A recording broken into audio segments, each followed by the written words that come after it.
kulanti waxaan wanaagsan dhegeystayaal meel kasta oo caalamka dhan naga dhegeysanaysaan halkan warbaahinta Somaliland Live Media waa ka dhegeysataan marka soo booqataan barahan ku leenahay internetka ciwaankoodu yahay somalilandlive.com iyo somalilandlivemedia.com dhegeystayaal ku soo dhawaada waraysi gaar ah waanu la yeelanay Maxamed Xaaji Maxamuud oo ah aqoonyahan bartay siyaasadda iyo daraasadka caalamiga Maxamed Xaaji waxaanu ka waraysanaa xariga Somaliland ay ku xukuntay Cabdimaalik Coldoon oo 2 sano lagu xukumay dhawaan kadib markii uu buuqasho ku tagay dalka Mujaarkana ee Soomaaliya isagoo taageero siyaasi u muujiyay madaxweynaha dhawaan loo doortay waxaan waraysigeena ku jirnay eegi doonaa bal saameynta ay Somaliland ku yeelan karto iyo waxa uu qadiyada Somaliland u dhimi karo shakhsi booqday Soomaaliya waraysiga oo aan qaaday anigu Iidaan Xaaji Cabdi ayaa ku bilaabmaya marka hore bal sida ay aragtihaan u arko aqoonyahanku xadhiga lagu xukumay Cabdimaalik Coldoon waxaan ku bilaabmaya sidatan ereyga haboon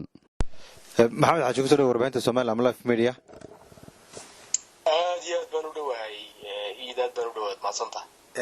kuma hadantay maxamed waqti ka nastay waraysigan caawa maxamed waxaanu kaga hadlaynaa Cabdimaalik Coldoon oo ahaa nin dhalinyaro oo saxafiya ama samafalaha كان ها قبل كتوغدير markii dambe Somaliland caan ka noqday badiyaa caan ku ahaa gacansiinta dadka tabaalaysan ninka dhalinyaradii muddooyinka ugu dambeysay Somaliland buu ku xidhnaa gaaraan Hargeysa in dhawaan ayaa lagu xukumay in xarig 2 sano ah سيد كولا مقدار إن حركة سوين محمد. إذا واديات بعض معلومات تاعي يوم شبكة Somaliland Live في بعض أوردنبا إن أرتا بنادم كدولة دمدة أيها واحد لا ده واحد يلاحظه physical coercion بين هذا هو إن حبسين وين واحد لو سمي دولة دمدة لو سمي وحويان hadday wax qaldamaan in sharcigu saamar oo maro maxkamadaha iyo institutionska wadiga arkay hay'adahaas intii la leeyihiin marka xarigu wax qariiba kuma aha dawladnimada qariib kuma aha laakiin xariga ayaa laba u kala baxa mar xariga waxa la yiraahdaa law abiding obstructions baa la yiraahdaa oo qofku hadii uu wixii sharciga ahaa ee yaalay ee dalka u yaalay ee lagu nabadgeliyay uu waxyeelo ku sameeyo inuu qof dilo inuu wax dhaco inuu wax baabiyo inuu wax xumeeyo marka sharci baa ka yaalo shuruucdaas waxay sheegayaan ayuu qofku ku xukumayaa oo lagu xukumayaa midna waxa weeye wax la yiraahdo subversion oo siyaasaddu soo saaray waa xarig siyaasadeed baa la yiraahdaa xariga siyaasadeed marka midna waa mid qadiyadeed oo weyn oo treason ah midna waa mid kale oo hadii aad maamulka ama dawladda meesha joogtaa si uga soo horjeesato inta badan tacadiyadaas waxay ka dhacaan wadamada iskeelkooda hooseeya Afrika ee dimuqraadiyadooda aanay wanaagsaneyn ay ka dhacaan iyo Aasiya marka xarig nooca uu yahay marka eegto aniga inanka samafalaha waxa uu ila muuqday xarigiisu inuu ahaa mid siyaasadeed ahaa oo aanu ahayn kan kale obstructionist law abiding aanu ahayn marka hadii aanu ka ahayn sifooyin ballaaran bay dawladdu u mari kartaa oo aad u kala duwan oo laga yaabo inaan xarigaba loo baahanba mararka qaar haday dawladdu ay isticmaasho qadiyad weyn isticmaasho siyaasad weyn oo hor la isticmaasho marka aniga wuxuu ila muuqdaa mar hadduu siyaasad ahaa dawladdu inay qaab siyaasadeed oo ka duwan u wajihi karaysay sidoo kalena xarig inay u wajihi karaysay labadaas ay dawladdu u ekeyd marka waxay qaadatay dawladdu في حركة واتهاي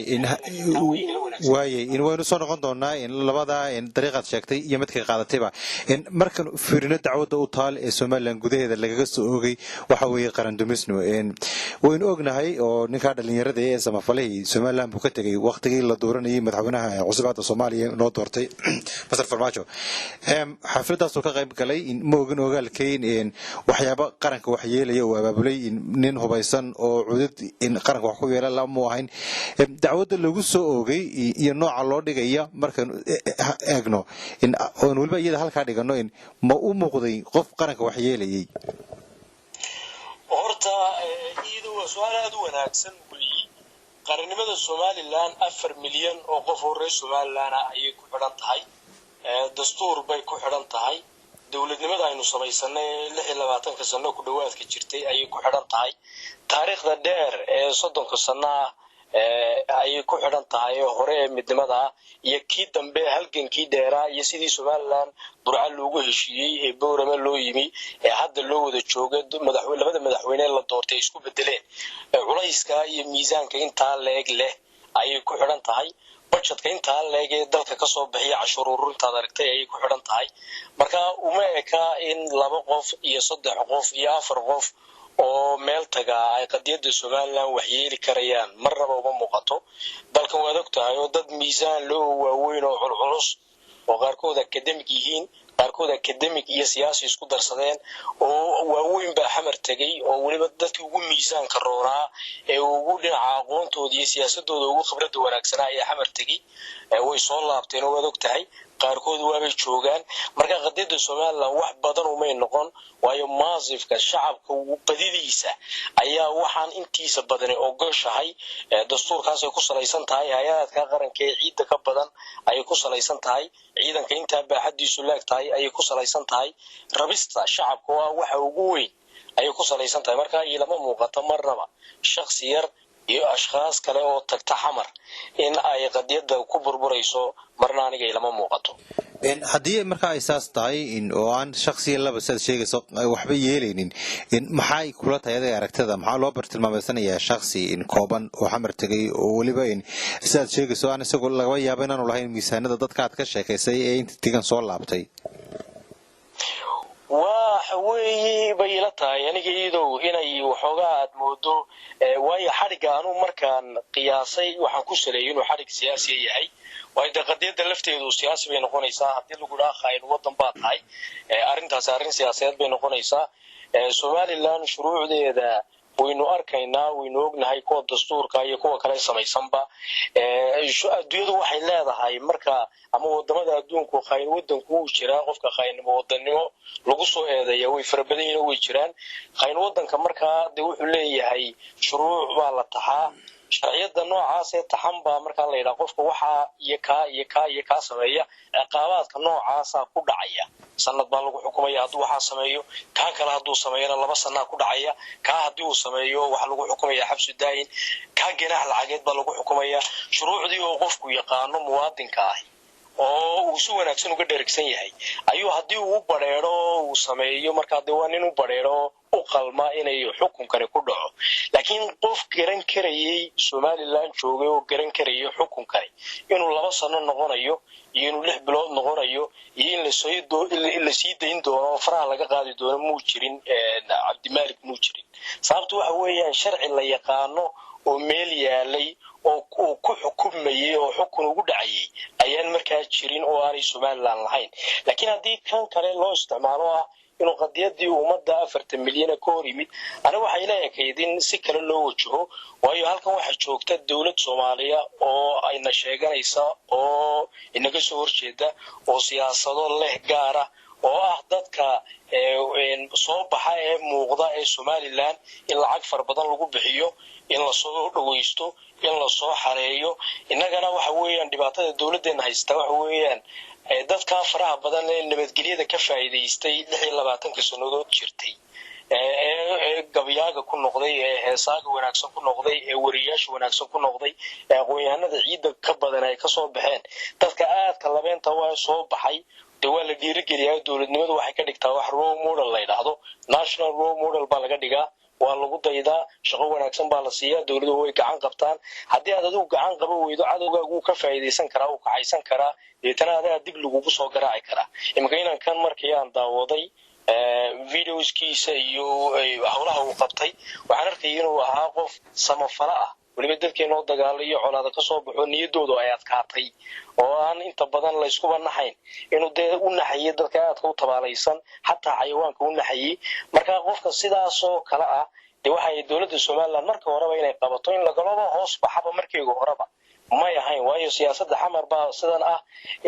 waxa weey marka anigu waxay la muuqataa inay Somaliland siyaasadan wax badan ka bedesho dawladeedu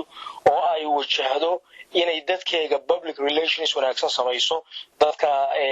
la target gareynayo safaaradda Turkiga ay ku leedahay Somaliland ee qunsuliyadda halkaas joogta ay waliba qaybta ka tahay inay indho wanaagsan u yeelato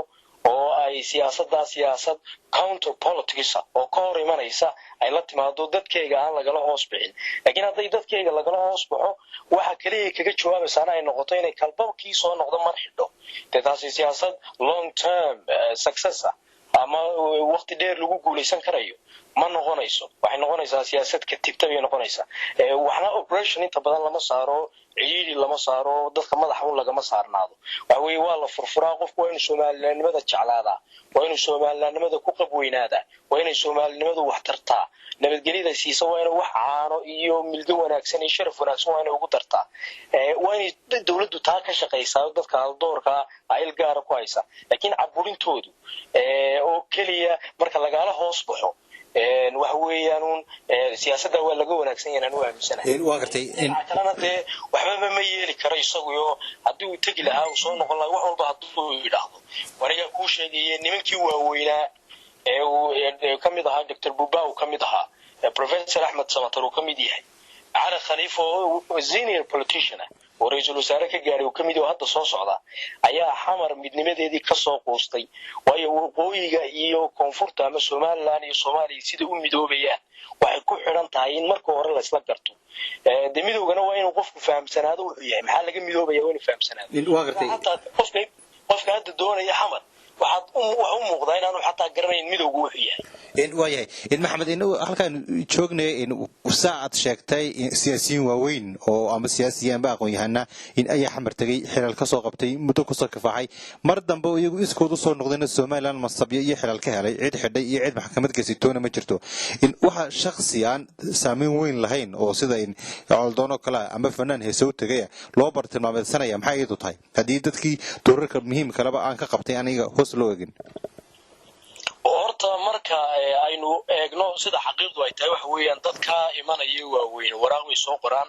deetana qodobka 9aad ee dastuurka qaranka farqadiisa 5aad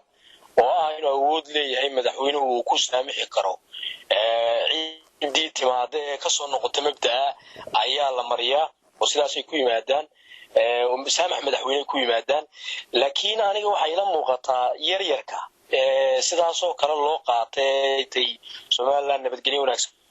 ku helaan waxbarasho wanaagsan ku helaan magac wanaagsan ku helaan sharaf wanaagsan ku helaan deetana garaadkoodu siin kari waayo inay halkiis joogaan oo ay wanaaga ka sii faa'iideeyaan dawladuna ay ku guuldareysato inay wax tarto dadkayga ay role models ka dhigto kor u qaado sharafkooda iyo wanaagooda kor u qaado ay dawladuna ku guuldareysato halkan waxa ka muuqda iyadoo in labada dhinacba ay wax ka qaldan yihiin qolada sidaa u baxsanaysa xamar tagaysa laga faa'iideysanayo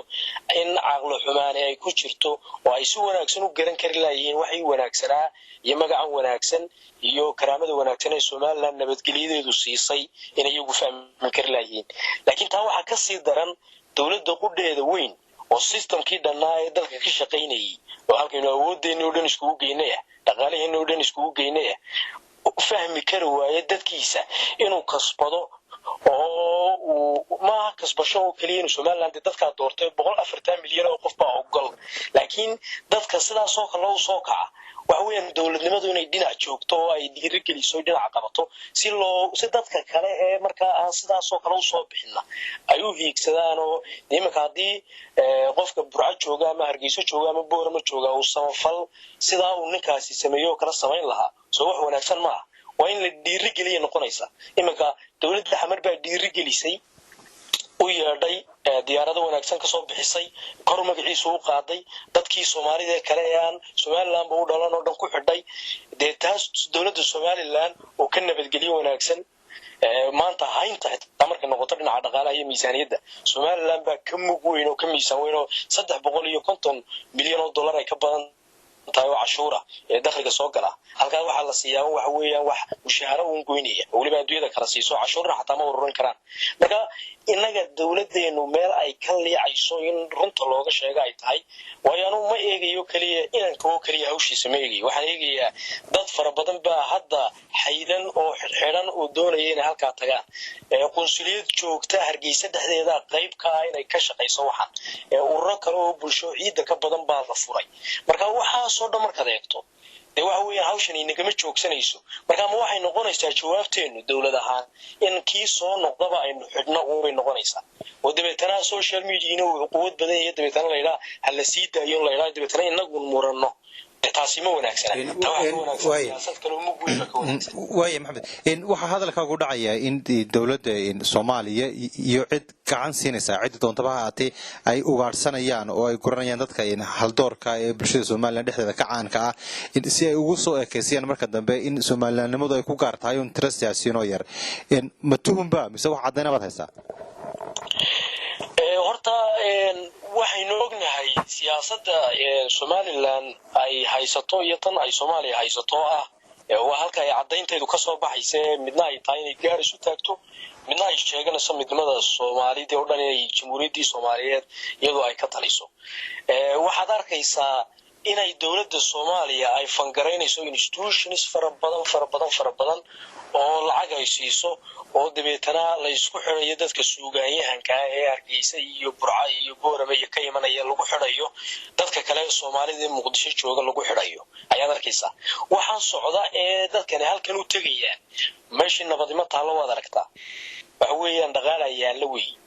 magac waxa hotel baa lagu xareynaya lacag wanaagsan baa la siinaya waxa tagay Muqdisho tagay oo dhami ma wax Soomaali way ma garanayaan way jamhuuriyadda Soomaaliyeed oo jirta oo shaqeynaysa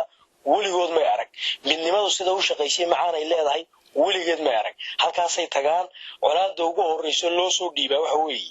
oo ay kula soo noqdaan Somaliland in cadawga Somaliland ugu weyn yahay cadawga Soomaalidu oo Itoobiya halka laga bilaabo halka weey marka cidda halka fangareyn karta ay noqon kartaa waxa aniga ila tahay inay noqonayso dawladda Turkiga oo inay noqonayso way dawladda Turkiga taariikhdeeda marka dib u raacdo aad hadda aragto tii dambe ee Soomaaliya qudheeda timid waxa ay target gareynayso Soomaalida xitaa qudheeda ku soo gashay oo u soo raacday waxa weey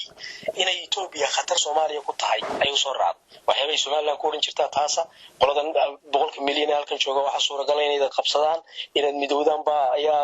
dhexdhexaadinaysay mar walba waxa ay xabagta uga dhigaysay Soomaaliland iyo Soomaaliya waxay ahayd in ay Itoobiya khatar ku tahay dawladda Turkiga sidaas ay ku shaqeynaysay siyaasadeedu haddana sidaas ay ku shaqeynaysaa oo fangareynaysa marka dadka waxa ka imanaya Soomaaliland waxay ku xadaaqayaan ee halkan tagaya xamar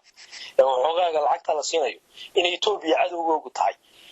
Abdi Malik baa kamid oo inuu hadda ka hadlayno mar walba Itoobiya dhibaatada ku hayay oo lahaa waa Soomaaliya dhibaato ku tahay marka waad garanaysaa xarigu halku ka xiran yahay inay noqonayso inay dawladda waaweyn ku jiraan oo waliba Carabeed ku jiraan iyo dawladda Turkiga iyo dhinaca kale oo dawladda Soomaaliya ay doonayso waxa kaliya Soomaaliya la isku keenay kara wax kale oo dhan way dhinteen wax kale oo nool ma jirto cadaalad ma noola dhaqaale la dhisaya ma noola midnimo kale oo nool ma jirto waxa weeyaan si Soomaali loo mideeyo aynu cadow common enemy haynu sameeyno common enemy aynu ka dhigano wadanka jaarka nahay Itoobiya taasa marka isku keeni karta ay aamineen qolada Muqdisho fadhida Xasan Sheekh baa ku shaqeynayay kanada yimidna saas uu ku shaqeynaya waaye markan asdeen saas oo kale u dhigno in Maxamedow qoyahana baatay in maanta weyn ognahay in oo Soomaaliya in amba halka looga taliyay Muqdisho waxa kamid ah meelaha ugu colaadda badan ee adduunka saddex cisho ugu dambeeyay saddex qarax baa ka dhacay oo mid walba dad ku dhintay sidaas oo ay tahay haddana waxa in horarsi ay ugu jirtaa oo bar badan laga hor jooga in haldoorkii dhalinyaradii iyo suugaanyahankii iyo waliba aqoonyahan iyo siyaasiyiin reer Somaliland oo halka iyada u hiloowaya hadiiba ay dhacdo inay nabad inta ka roon hesho oo lugaheeda isku taagto ma laga yaabaa in qadiyada Somaliland ay khatar weyn ku noqoto aan hadda muuqan su'aashaas waa su'aal aad u muhiim very philosophical aad baan su'aasha u jeclaystay runtii waa su'aal isweydiintu waxa weeyaan cilmigu halku ka bilaabmo weey xamar iyo Hargeysa marka labadaba aynu dhinaca u saarno ee u soo baxno aadanaha wax la yiraahdo aadanaha waxa laba wax ayuu aad u leeyahay qofka ibnaadankii waxa weeyaan wax la yiraahdo desire inuu damac leeyahay qofka ibnaadankii nolosha markuu halkan gaaro haddana nolol kale u sii muuqata haddana markuu jaranjarta gaaro jaranjar kale haddana u sii muuqata ilaa intuu ka dhimanayo qofka hamigu kama dhinto doonaya waxa uu haysto mar walba wax ka sii wanaagsan ayuu rabaa waana say ibnaadku isku daydaan ay u socdaan weey marka qofka nabadda Hargeysa ku helay magac yar oo wanaagsan ku helay haday markaa Somaliland halka joogta ay hankiisii iyo himilooyinkiisii ay daafi karooydo oo dawladdu ay la shaqeyn weydo ilaa xilligii 1990s-kii aynu soo dhaafnay iyo 2000 ka xitaa qudhiisii horaantiisii iyo maanta halkan joognaad oo kala gedsan yihiin wax walba maanta Hargeysa waxa lagu wataa moobaalo waaweyn baa lagu wataa smart ah gawaadhi baa lagu wataa inanku wuxuu doonayaa inuu gaari helo wuxuu doonayaa inuu guri helo wuxuu doonayaa inuu moobaal helo jagada Hargeysa way doctor konton ku baa la siiyaa guri inuu dhisto 60,000 bay ku noqonaysaa ninkii jaamacada ayuu ka soo baxay shaqadu heli karaana ama shaqaba heli maayaba ama wax $1,000 ka yar ayay noqonaysaa marka intuu isu geeyeenaya xitaa qudheed waxay noqonaysaa inuu guriba dhisan karin oo noloshii aanu gaari karin marka qodamii aadanaha oo ah wax badso oo mar walba halkan yaalo ibnaadka oo dhan ku abuuran oo waliba indhihiina u dilaaceen oo nabadgelyo inta leeg helay hadii aanu wax badan oo kale helin wuxuu doonayaa marka individually ama shakhsiyan halka kale wax ka heli karo laakiin dawaynu ognahay xamar markay noqoto ay runta timaado xamar iyo Hargeysa nolol ahaan yama horeeya waa laga yaabaa qof shakhsi oo intuu ka tago Soomaaliland ka tago xamar tago deetana waxoogaa la soo siiyo waa shakhsi uu noqonaya 40 milyan ee qof ee jooga Soomaaliland midnimada xamar inay wax yeesho mooyaane oo tari kari mayso ayo Soomaaliland baa ka mug weyn oo ka miisaan weyn hadii su'aashaadaan u soo noqdo xamar hadii ay hagaagto oo midnimadaasi iyadoo midnimada laga tagay nabadgelyo soo noqoto aan waxaan aaminsanahay hadii dawladda Soomaaliland ay qorshe cusub iyo siyaasad cusub oo wanaagsan oo dadkeega ay ku hananayso isla markaana ay dhaqaale weyn ku sameeyayso waxaan economic development leedahay hadii la wajihi waayo oo waliba aad iyo aad dad loo isticmaalo waayo dadka inta aqoonta la keeno dawladnimada dadka aqoonta lagu kabo dabeetana ay soo socoto hadii la waayo waa runta haabay noqonaysaa dad badan baa xamar markii soo reysaba tagi doona sababtuna waxa weeyaan waa damaca aadamaha qofku meesha wax ka helay ayuu tagaya hadda waad aragtaa qofka Soomaaliland jooga wax si wanaagsan ugu bartay jooga wuxuu arkayaa nin wasiir ku xigeena wuxuu arkayaa nin agaasima oo aqli badan ku dhaamin garasho badan ku dhaamin oo waliba isagu markay sheekaystaan ay maqaaxiis ugu yimaadaan oo isbedayo inuu ka karti badan yahay oo ka aqoon badnaan lahaa oo position kan kaga wanaagsanaan lahaa laakiin inuu passport isagu haysto dibadda ka yimid oo kaliya oo waxaan u helay ama nidaam qabaa'ila oo reer hebel uu yahay darteed uu kursiga ku fadhiyo laakiin wax kale oo ku dhaama aanay jirin marka qofkaas uu niyad jabkaasina wuxuu keenayaa marka in Soomaalilandnimadii daciifto qarannimadii baa yaraanayso qofku hadduu ka niyad jabo nolosha wuxuu kale meesha ka baxaya wanaagii iyo jacaylkii wadankiisa way ka baxaya oo wax dabiici oo dhaco psychological marka taa inay dawladdu ka fikirto ilaaliso oo dadkeega ay aad u ilaashato waa kelmadan maanta oo dhan ku soo celcelinaya ilaashiga dadka inaad ilaashato oo intooda hal doorka aad weynayso oo dadka wax weydiisto oo nidaamka geliso oo wax u abuurto oo u fikirto dawladaha adduunyada oo dhan baa ka shaqeeya taa hadii la helana dadkaaga waad haysan qarankaaguna uu shaqeeyo uu socon laakiin hadii ay taasi jiri weydo wax walba way soo xidhmi albaab walba uu soo awdmi deetana waxa markaas sahlanaan doonta in de wixii la dhisay dadkii hore ku soo tabceen inaad adigu khasaaraysaa dhici doonta marka doorashadan inta badan dib u dhacday iyo siyaasadan adkaatay socon kari weydana dadka niyadda aad uga jabiyeen taasina hadii ay doorashooyin kale iska dhacaan oo ay socdaan oo dabeetana si nabadgelyo ku dhamaadaan oo si wanaagsan ku dhamaadaan oo waxaan inaga yaraa kala furfurmo waa suuragal de wadaga arkaya madaxweynihii 3 madaxweyne oo xamar qoliyar lagu doortay isku dhex bedelay wuxuu joogay isagoo Sheekh Shariif maantana Xasan Sheekh baa ku soo maray oo hadana farmaajo jooga waa 3 madaxweyne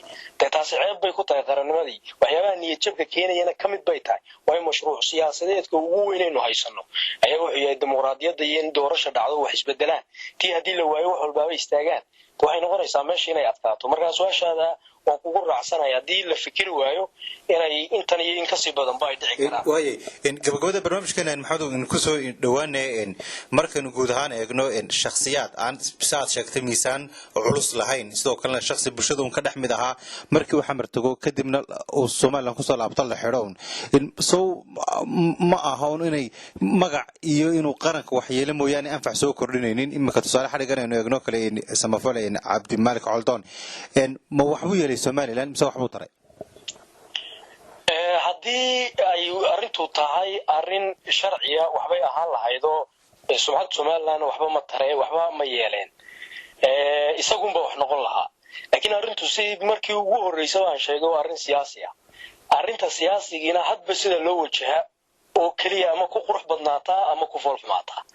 anigu waxay ila tahay xarigiisu mar haddii aanu Somaliland waxba yeeli karayn inay ka wanaagsanaan lahayd dawladda Somaliland oo isaga maskaxda ka dhunkata isaga intay xili lahayd uu cuqdad sii qaadi lahaa uu maaragtay dhibaato iyo tacaddi iyo culays ay ku noqon lahayd kuwa kale ay firdhan lahaayeen kuwa dhinaca joogaana ay soo dhiiran waayeen lahaayeen inay dawladda Somaliland maskaxda isaga ka dhunkato oo isaga dalkiisa dib u jeclaysiiso oo hawsha ay gasho ayay ahayd haddana anigu shakhsiyan madaxweynaha waxaan ka codsan lahaa isagoo qodobka 9aad isticmaalaya farqadiisa 5aad ee saamaxa ah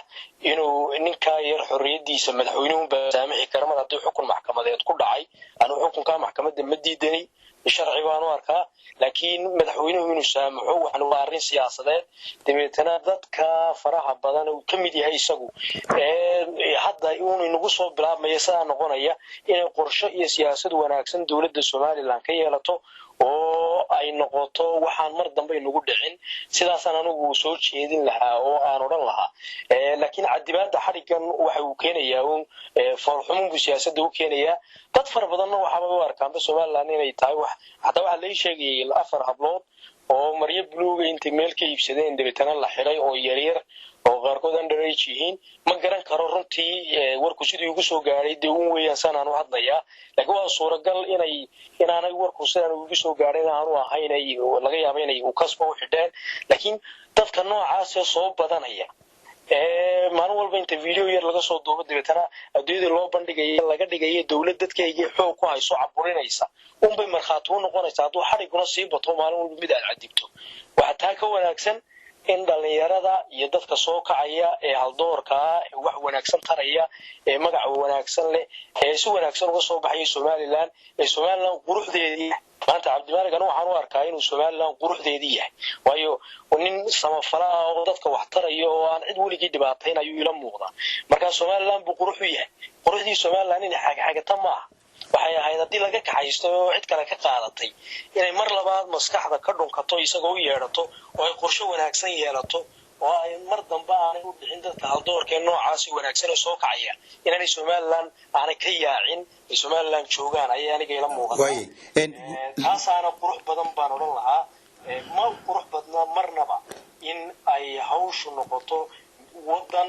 haysta dadkiisii oo dadkiisu yaacayaan oo sida Somaliland ay u muuqato waana sida u muuqan doonto hadii xarig uu bato kalba cid uu la xiro la yiraahdo qadiyadii Somaliland bu koor yimid deejeelashu way naga buuxsami doonaan marka ilaa dadka waxa weeyaan hadii mid walba la xiro arinta siyaasaddu ay noqoto qofka halka tagan waa la xiraya hadana diyaaradii loo galiyo oo 6 cisho ay Hargeysa ka baxayso oo Muqdisho tagayso oo Muqdisho ka soo kacayso loo aan